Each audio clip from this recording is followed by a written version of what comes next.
Welcome to today's 3-minute halacha.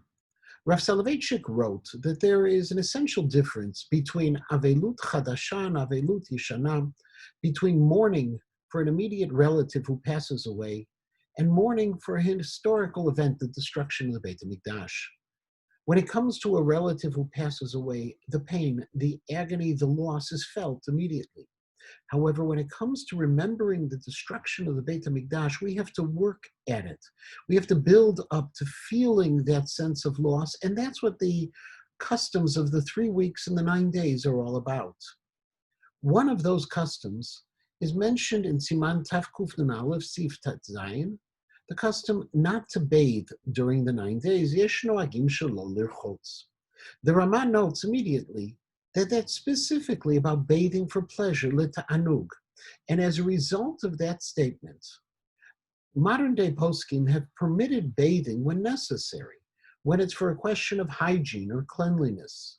The Salmat Chaim of Rabbi Yosef Chaim Sonnenfeld, Igrot Moshe, the Siach Nachum, of Eliezer Malamed, among many other poskim, permit it. That when a person feels that they need to bathe because that's their normal routine and it's part of their hygiene, it would be permitted.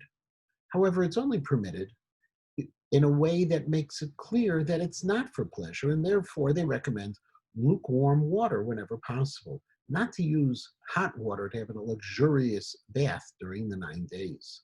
In addition to it, Rabinovich points out that part of the reason of the permissibility today of bathing during the 9 days when necessary for hygiene is because not only are our hygiene needs different nowadays, but also the mere fact that we have indoor plumbing, which makes bathing less of an event and something that's very, very normal.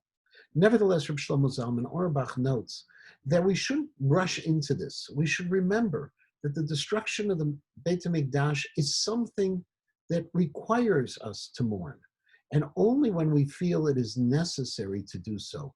One final small point is Rav Rabinovich actually suggests that in the summer months, bathing in cold water, which was some of the suggestions, may actually be more enjoyable given the heat of the outside. On Tisha B'Av itself, we don't bathe.